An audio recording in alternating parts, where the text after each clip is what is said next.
不要让我失望。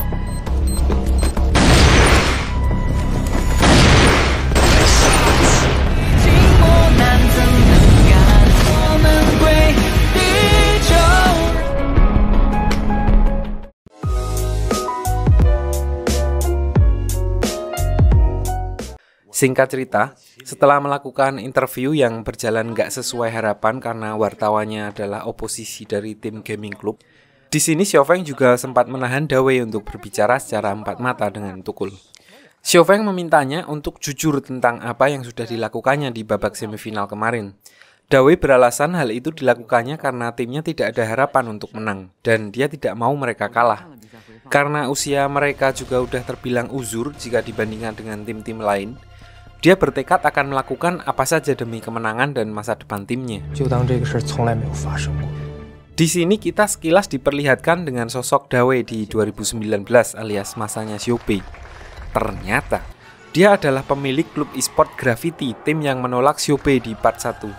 Lalu saat Xiaofeng sedang menceramahinya, tiba-tiba wartawan yang tadi balik lagi dan mengambil HP-nya yang tadi dipakai untuk merekam interview mereka.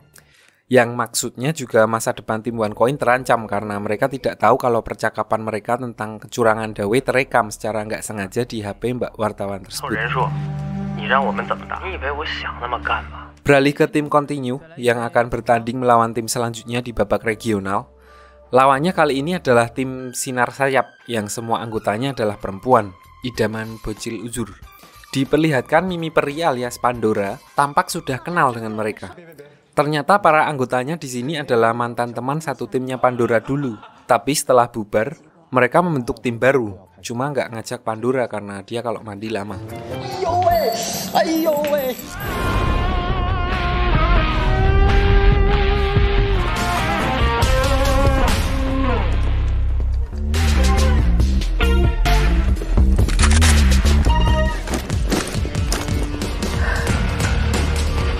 Di awal babak, orang Cina putih-putih amat ya, ngisepin tipek kali ya. Di awal babak, tim Continue tampak kurang fokus karena jarang-jarang lihat tim isinya cewek semua. Hasilnya mereka jadi ketinggalan 2 poin. Namun setelah mulai terbiasa dan mampu mengurangi tengok-tengok pahlawan, mereka bisa mengejar ketertinggalan dan membalikan keadaan. Mereka akhirnya bisa menang di pertandingan itu. Namun, di sini Xiaopei menyadari ada yang tidak beres dengan Wang Kai, hingga membuatnya jadi tidak fokus selama pertandingan. Wang Kai lalu berkata kalau kedepannya dia tidak akan bisa lagi bermain bersama mereka. Untuk itu, dia meminta Xiaopei mencari pemain pengganti dirinya. Di sini Wang Kai menjelaskan bahwa kedua orang tuanya akan pindah ke luar negeri. Dan karena neneknya tidak mau ikut, dan dikarenakan fasilitas panti di daerah sana sudah penuh, jadi mau nggak mau dia harus fokus merawat neneknya full time. Mendengar hal itu, Xiaopei meminta Cheng Hao untuk membantu Wang Kai, karena diceritakan di sini sebenarnya Cheng Hao adalah anak sultan, tapi agak kurang akrab sama ayahnya. Jadi Xiaopei berharap Cheng Hao mau membujuk ayahnya untuk mencarikan slot panti di kota dengan fasilitas yang lebih bagus. Singkat cerita, Cheng Hao akhirnya pergi menemui ayahnya dan memintanya untuk membereskan urusan itu. Berhubung dia juga anak kesayangan bapaknya, akhirnya permintaannya disanggupi dan bapaknya langsung menghubungi koneksinya di kantor kecamatan.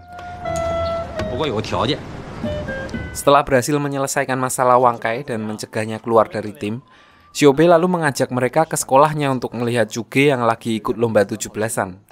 Cuge yang emang murid paling unggul di bidang olahraga akhirnya bisa menang dan mendapat hadiah payung. Di sini dia sempat dibully oleh saingannya. Namun karena saat ini dia punya banyak teman, mbaknya yang tukang bully langsung mengurungkan niatnya. So mereka pun pergi ke Dufan untuk merayakan kemenangan Cuge.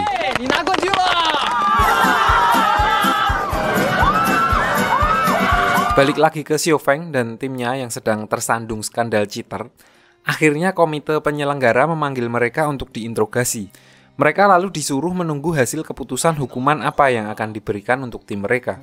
Lalu diperlihatkan kalau kabar tentang tim OneCoin nge-cheat sudah tersebar luas, karena beritanya ternyata dimuat di koran oleh wartawan yang kemarin. Hal itu berdampak cukup besar untuk tim mereka. Salah satunya mereka jadi di-ban di warnet-warnet di sana dan tidak ada tim yang mau bertanding dengan mereka. Dawei yang jadi merasa bersalah karena ini semua adalah karena ulahnya, dia lalu pergi meninggalkan teman-temannya untuk menenangkan diri. Di sini Anlan datang menyusulnya. Dia mengatakan kalau di saat seperti ini yang terpenting adalah mereka harus tetap bersama dan saling support. Di sini juga Dawei sempat-sempatnya nanya Anlan pernah pacaran apa enggak. Timnya boleh lagi kena skandal, tapi urusan perpepetan gaming harus tetap jalan. Lanjut, kali ini beralih ke Chuge yang ternyata masih aja digangguin mbak-mbak saingannya di sekolah. Kali ini mbak-mbak itu mengancam akan menyebarkan masa lalu almarhum ayahnya yang pernah terlibat kasus pembunuhan. Di sini Chuge yang tampak emosi balik mengancam akan menghajarnya kalau dia berani melakukan itu. Chuge hanya tidak mau ada orang yang menjelek-jelekan nama almarhum ayahnya. Namun, malam harinya waktu lagi lihat-lihat grup sekolahnya, Chuge melihat ada yang memposting dirinya sebagai anak dari seorang pembunuh dan semua biodatanya. Hal itu langsung membuat seisi sekolah jadi membicarakannya. Terpancing emosi dan satu-satunya orang yang pernah menyinggung masalah itu adalah saingannya di tim lari, dia langsung bergegas pergi mencarinya. Walau sebenarnya nggak ada bukti kuat juga buat menunjukkan kalau mbak itulah pelakunya. Dicari keliling sekolah nggak ketemu, akhirnya Chuge melampiaskan kemarahannya dengan menghancurkan loker milik mbak itu dengan disaksikan banyak orang di sana. Karena merasa stres, dia lalu pergi meninggalkan sekolah.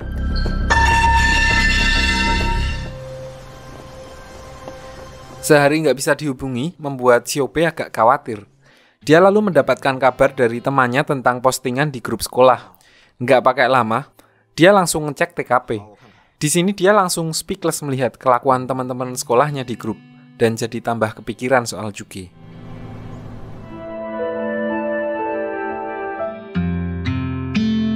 Besoknya, Xiaobe langsung menemui Cheng Hao dan menceritakan apa yang terjadi. Dia lalu meminta bantuannya untuk melacak alamat IP orang yang mempostingnya di grup. Di sini Xiaobe juga menanyakan kebenaran tentang berita yang tersebar itu kepada Cheng Hao. Namun Cheng Hao berkata kalau dia tidak tahu pasti, karena waktu itu dia masih kecil. Tidak puas dengan jawaban Cheng Hao, Xiaobe lalu menanyakan kejadian itu kepada Willy Dawson. Di sini ayahnya bercerita kalau dulu memang ada kasus pembunuhan yang nama pelakunya sama seperti ayahnya Chuge. Dia juga mengatakan kalau kejadian itu berbarengan dengan kecelakaan yang menimpa kakaknya Xiaobe.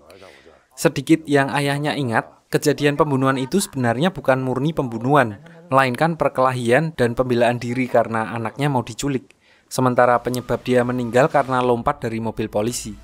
Waktu itu dia sebenarnya ingin mengantar anaknya yang sakit ke puskesmas Jalan Wates. Namun malah kena musibah.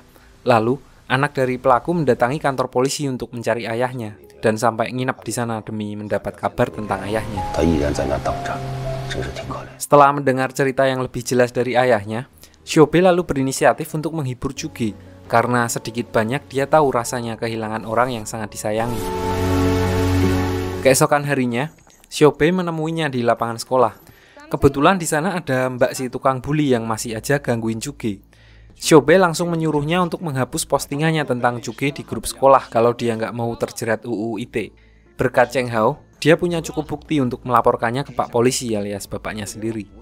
Sambil jalan, Xiaobe lalu memberikan Chuge sepatu baru untuk dipakai lomba dan supaya dia nggak sedih lagi. Xiaobe mengingatkan kalau sekarang ada teman-teman yang siap menemani dan membantunya kapan saja.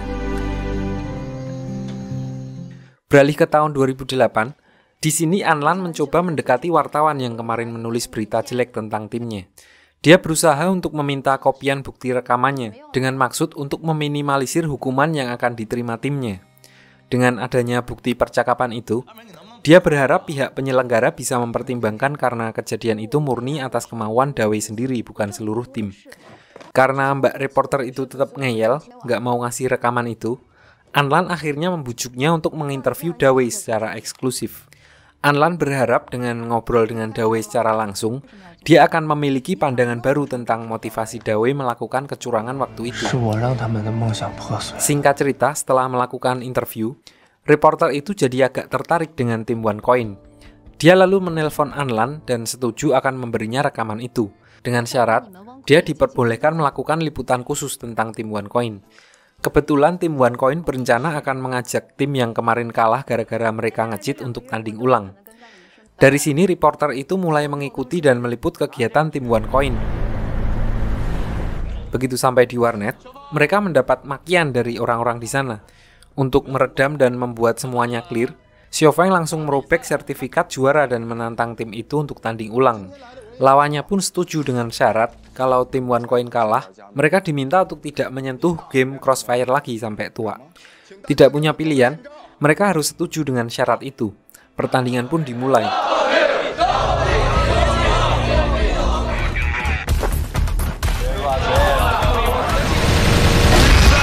Bertanding di bawah tekanan yang cukup besar dari penonton yang toksik, membuat tim OneCoin tertinggal di babak awal. Namun, setelah beradaptasi dan meminum patigon cepirit, mereka akhirnya bisa menang.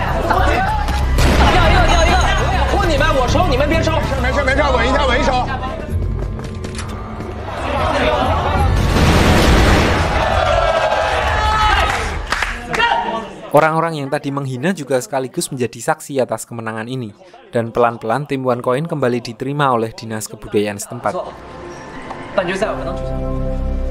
Di saat yang bersamaan, Anlan yang sedang menemui komite akhirnya mendapat keputusan final untuk tim OneCoin. Mempertimbangkan ketidaktahuan anggota tim soal kecurangan Dawei, komite akhirnya hanya mencabut gelar juara lokal untuk tim OneCoin dan larangan 5 kali bertanding untuk Dawei. Sementara, mereka diperbolehkan mengikuti Liga Neraka, turnamen yang diikuti semua tim juara 2 di setiap regional untuk memperebutkan satu slot menuju turnamen nasional. Lanjut ke malam hari, Xiaofeng kembali masuk ke dunia alternatif dan bertemu dengan Xiaobei. Di sini mereka cuma ngobrol-ngobrol santai aja.